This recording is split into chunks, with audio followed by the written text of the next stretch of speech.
Aïcha Diaby, étudiante en licence d'histoire.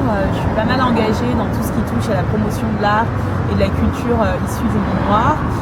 Et là, je suis également porte-parole du collectif Dimay Paris.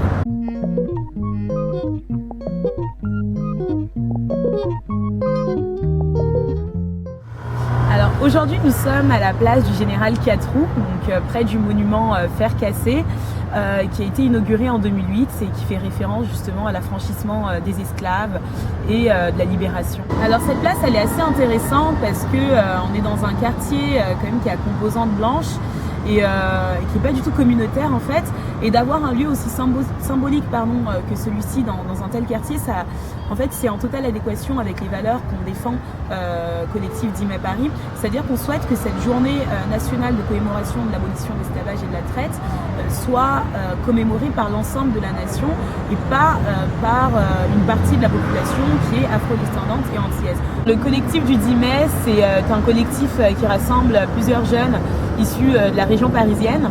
Donc on s'est rassemblés suite en fait à un débat à Dauphine avec Christiane Taubira il y a 5 semaines, et j'ai eu l'occasion de lui poser la question sur le manque de visibilité de la journée nationale de la commémoration de l'abolition de l'esclavage et de la traite.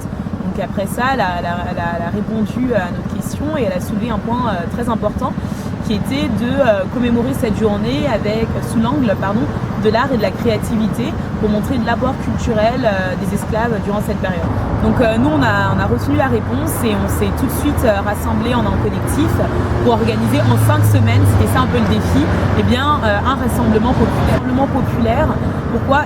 Pour que ça touche en fait un maximum de personnes, donc pas que la communauté afrodescendante, mais l'ensemble de la nation française. Donc pour ça en fait on a décidé de découper la journée du Dimay en trois temps.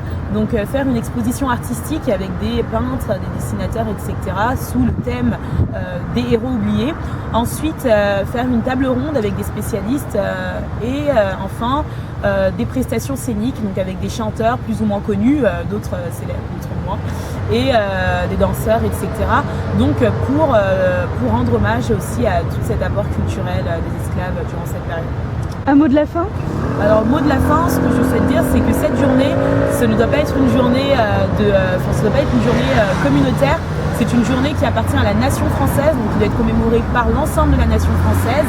Et donc ce qu'on souhaite voir à cette journée, c'est autant noir que de blanc, c'est vraiment quelque chose de mélangé et de populaire pour que cette journée rentre enfin dans les mœurs et qu'elle ait une plus grande visibilité médiatique. Vous pouvez nous retrouver sur notre page Facebook Collectif Dimay Paris et également sur notre événement Facebook qui s'appelle Yakwal Dimay, qui fait en référence à notre vidéo micro-trottoir qu'on a faite qui s'appelle Yakwal Dimay.